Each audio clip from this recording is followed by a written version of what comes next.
Chapter 5, Karma Yoga, Action in Krishna Consciousness. Arjuna inquired, Krishna, first, you tell me to renounce work, and then you recommend work with devotion. Can you please clarify which of the two is more beneficial? In this 5th chapter of the Bhagavad Gita, Krishna explains that work in devotional service is superior to dry mental speculation. Devotional service, being transcendental, frees one from reactions, making it easier than speculative endeavors. The earlier chapters covered the knowledge of the soul and its entanglement in the body. The method to escape this material entanglement through devotional service was discussed in the 2nd chapter. In the 3rd chapter, it was explained that a person on the knowledge platform has no obligatory duties. In the 4th chapter, Krishna informed Arjuna that all sacrificial works lead to knowledge. Yet, Krishna advised Arjuna to act, being situated in perfect knowledge. The emphasis on both work in devotion and knowledge in action perplexed Arjuna, leading to confusion. Arjuna grapples with the idea that renunciation in knowledge involves stopping all sense activities. He wonders how work in devotional service aligns with this, as he perceives renunciation and work as incompatible. Arjuna believes that renunciation in knowledge should be completely free from all kinds of activity, as work and renunciation seem contradictory. He fails to grasp that work in full knowledge is non-reactive and is equivalent to inaction. Arjuna is uncertain whether he should cease work altogether or work with full knowledge. Krishna responds, stating that both renunciation of work and work in devotional service lead to liberation.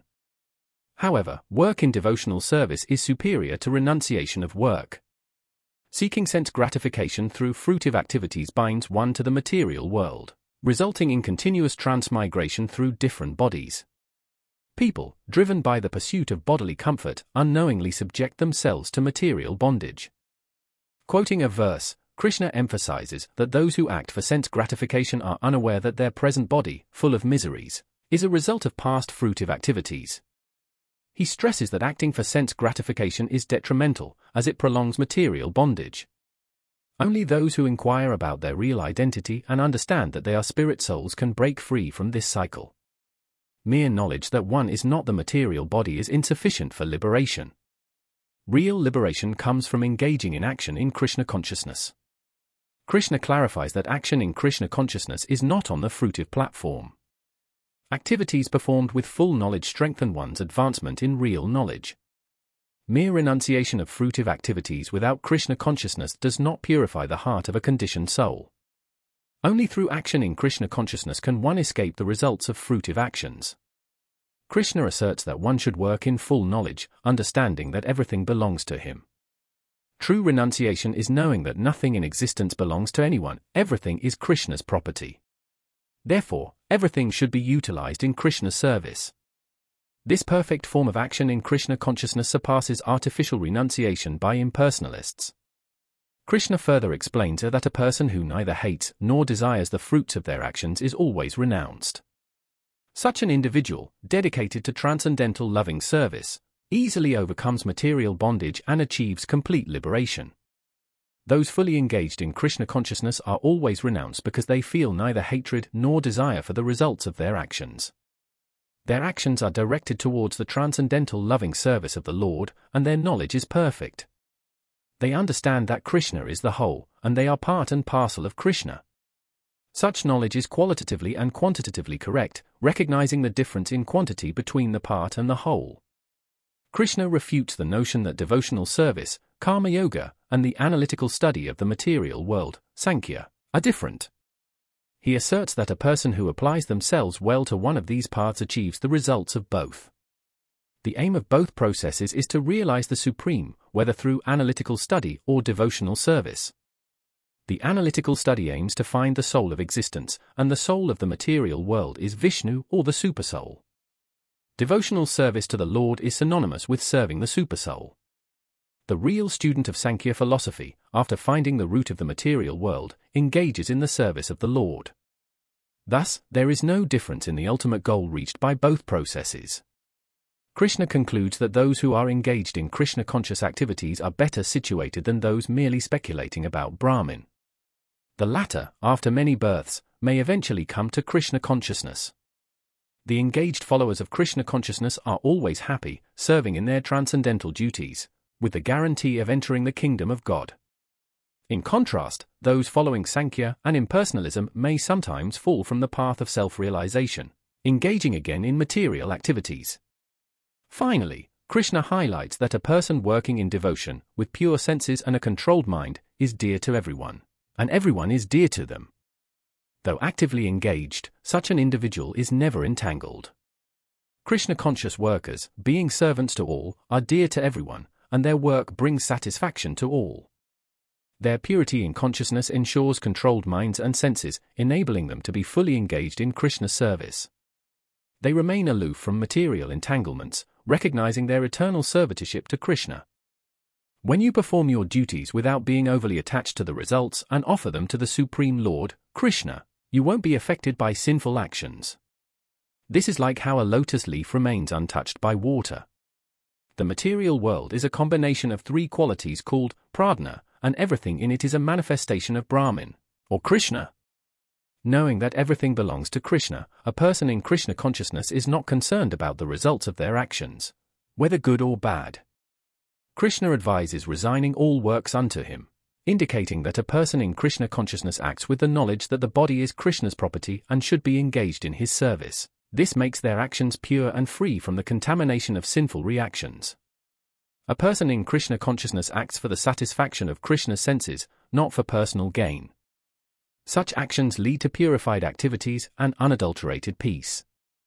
In contrast, someone attached to the results of their actions becomes entangled and anxious.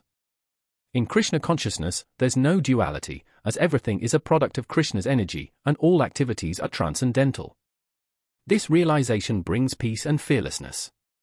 By controlling one's nature and mentally renouncing all actions, a person in Krishna consciousness resides happily in the material body, neither causing nor being affected by actions. The 9 gates mentioned refer to the openings in the body. A Krishna-conscious person is free from both outer and inner activities of the material body. The living entity, distinct from the material nature, suffers due to ignorance and identification with the body. By becoming aloof from bodily activities through Krishna consciousness, one can be free from reactions and turmoil. The Supreme Lord, called Vibhu, is all-knowing, rich, strong, famous, beautiful, and detached. He remains undisturbed by anyone's sinful or pious activities. The Lord doesn't create specific situations for individuals, instead, they are influenced by their desires, leading to a chain of actions and reactions. Despite being naturally knowledgeable, living beings can be influenced by ignorance due to their limited power. The Lord, being omniscient, allows individuals to fulfill their desires but isn't responsible for the resulting actions and reactions. When a person is confused, they identify with their temporary material body, experiencing both happiness and misery. The Lord, as the Supersoul or Paramatma, is always with the living entity and understands their desires. Desire acts as a subtle form of conditioning, and the Lord fulfills these desires accordingly. The Lord is neutral and doesn't interfere with the independent desires of individuals. However, when one desires a connection with Krishna, the Lord encourages and helps them attain eternal happiness. The Vedic hymns state that the Lord engages individuals in pious activities to elevate them or impious activities leading to suffering, depending on their choices. The soul, due to its long-standing desire to avoid Krishna consciousness, causes its own confusion. Despite being inherently eternal, blissful, and aware, the soul forgets its natural position of serving the Lord and becomes entrapped in ignorance. Under the influence of ignorance, the living entity wrongly blames the Lord for its conditioned existence. The Vedanta Sutras also affirm this, stating that the Lord neither hates nor likes anyone, even though it may seem so. People who stay calm and unaffected by pleasure or pain have conquered the cycle of birth and death. They are like Brahmin, flawless and already in a state of spiritual realization. Equanimity means not getting too happy with pleasant things or too upset with unpleasant ones. Those who reach this stage are considered liberated, no longer bound by the cycle of birth and death. They understand they are not the body but a part of the Supreme. Their minds are steady and intelligent. A self-realized person doesn't get confused, mistaking the body for the true self. They know their real identity and understand the science of God. This knowledge is called self-realization or Brahmin realization. Such a person is not attracted to material pleasures, like sex. They find unlimited happiness in the loving service of Krishna. Even the thought of material pleasures becomes distasteful to them. This shows their spiritual advancement. In Krishna consciousness, a person is so absorbed in serving Krishna that material pleasures lose their appeal. They can work energetically without being motivated by the desire for sex, which is a significant test of spiritual realization. A Krishna-conscious person is not drawn to any material sense pleasure, they are truly liberated. Smart individuals avoid pleasures derived from the material senses, which are temporary and lead to misery. A wise person doesn't delight in things that have a beginning and an end. Material pleasures come from the senses, which are part of the temporary body. A liberated soul isn't interested in temporary things. Knowing the joy of transcendental pleasures, they don't settle for fake happiness. Those who truly understand transcendence aren't attracted to temporary pleasures, as these keep them stuck in material existence. The more one craves material pleasures, the more they suffer. Before leaving the body, if someone can control their desires and anger, they're well situated and happy. To progress on the path of self-realization, one must control the urges of the senses and the mind. Gosvamis are those who live controlled lives, restraining the forces of their senses. Material desires, when unfulfilled, lead to anger. Therefore, controlling desires and anger is crucial for self-realization. The goal is to situate oneself in a state of self-realization, finding happiness from within. A truly liberated person doesn't seek happiness from external sources. This state is called Brahmabhuta, and achieving it ensures a journey back to the spiritual realm. Those who are free from doubt, focused within, and work for the welfare of all living beings achieve liberation in the Supreme. True welfare work is done by those fully in Kanaya consciousness, understanding Kanaya as the source of everything. A Kanaya conscious person has no doubt about Kanaya's supremacy and is free from all sins. Engaging in physical welfare alone doesn't help, the real cause of difficulties is forgetfulness of our relationship with the Supreme. Liberation is assured for those free from anger, material desires, self-realized, self-disciplined, and striving for perfection. Among those striving for salvation, a person in Kanaya consciousness is the best. Devotees quickly attain liberation by being constantly engaged in devotional service, rooted in self-realization.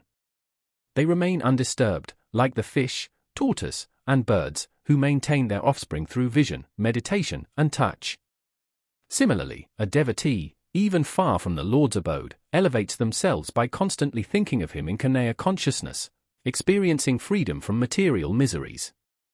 To achieve liberation and peace, one should shut out external distractions, focus between the eyebrows, control breath, and discipline the mind. A person always in Kanaya consciousness understands their spiritual identity, leading to liberation. Engaging in devotional service, like Kanaya consciousness, is easier and more effective than the Eightfold Yoga process. By dedicating all activities to Kanaya, one gains peace. Lord Kanaya is the ultimate beneficiary of all actions, and true peace is found in serving Him. In the illusion of material life, people seek peace but often misunderstand its source. True peace comes from understanding that Kanaya is the supreme predominator, and all beings are His subordinates. Kanaya consciousness is the key to achieving perfect peace. The 5th chapter explains Karma Yoga, or working in Kanaya consciousness. Working with the knowledge that Kanaya is the supreme predominator is the same as transcendental knowledge. Kanaya consciousness leads to perfection and brings one into spiritual life, gradually freeing them from material influences. In Kanaya consciousness, one practices the essence of the Eightfold Yoga and controls desires and anger. Those steadfast in Kanaya consciousness reach the transcendental stage and experience spiritual existence. The ultimate purpose is served, and one attains the highest perfection in life.